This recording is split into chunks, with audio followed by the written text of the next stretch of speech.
Salut à tous et bonjour à toutes, c'est Onaku. Aujourd'hui on est reparti pour une nouvelle vidéo sur les Polykiwa et je vais vous parler de la toute récente Polykiwa qui est arrivée dans l'équipe des Hilinko Top Polykiwa, Kua Haas. C'est parti!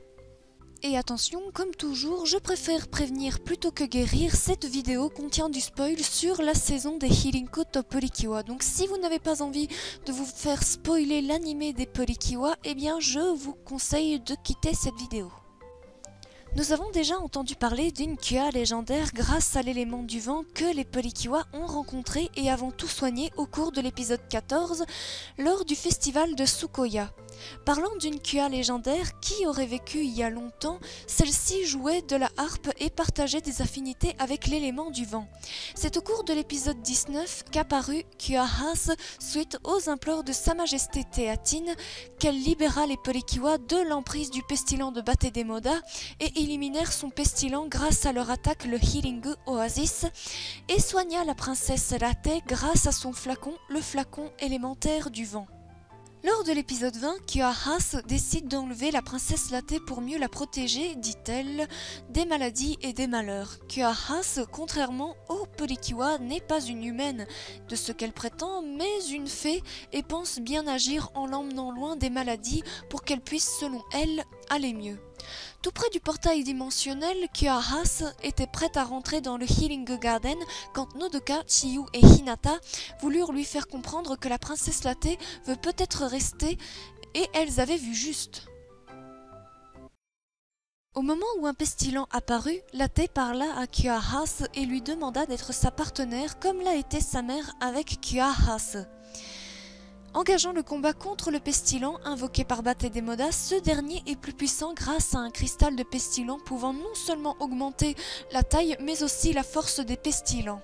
Kua Haas arrivant transformé et de son attaque réalisée avec sa Haas Windy Harp, le Healing Hurricane, elle mit non seulement en échec le pestilent de Batedemoda mais aussi Batedemoda lui-même, en lui rendant son apparence d'origine un simple rat musqué. Durant toute sa carrière de méchant, Batedemoda a été l'incarnation du rat profiteur, rusé et sournois.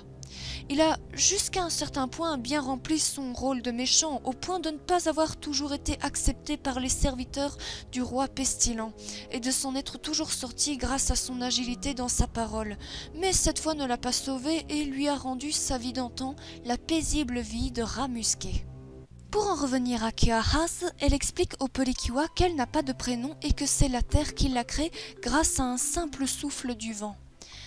Nodoka eut l'idée de lui donner un prénom qui porte la même consonance que Haas et propose Azumi. Adoptant ce prénom, Azumi accepte de remplir sa mission, soigner la terre, détruire le roi de la pestilence et sauver le Healing Garden. Durant les épisodes suivants, nous avons pu observer que Azumi ne connaît pas vraiment le mode de vie humain. Logée chez Nodoka, elle va apprendre au fur et à mesure la vie en tant qu'être humaine, comme manger, dormir, se promener et des mots qu'elle ne connaît pas encore comme aimer ou le mot mignon. En effet, même si elle ne comprenait pas vraiment ces mots, elle avait déjà ressenti plusieurs fois ces sensations d'aimer sans savoir y mettre un mot sur ces sensations. Le problème, c'est qu'au début, elle voulait surprotéger Latte. Nabeline essayait de lui faire comprendre qu'elle l'étouffe presque au point de ne pas comprendre ce qui est important pour Latte, être en bonne santé dans l'épanouissement sans contrainte. Très franchement, j'ai rarement eu autant d'admiration au point d'adorer Kua Haas, sa force au combat, son agilité, sa transformation dont la bande sonore que je surkiffe et son aspect de déesse, bien que Kua Haas ou Azumi n'est pas vraiment un personnage parfait et puis de toute façon personne ne l'est, plus qu'un simple mème que l'on a longtemps vu sur internet qui, ce mème comme Kua Haas, nous conscientise à prendre soin de l'environnement. Et voilà les amis, cette vidéo touche à sa fin, donc j'espère que cet épisode consacré à Kua Haas vous aura plu, alors n'hésitez pas à me le faire savoir en commentaire si Kua Haas vous plaît autant que moi. En tout cas, si elle ne vous plaît pas trop, eh bien faites quand même moi savoir en commentaire qu'est-ce qui ne vous plaît pas chez Kuahas tout en restant constructif.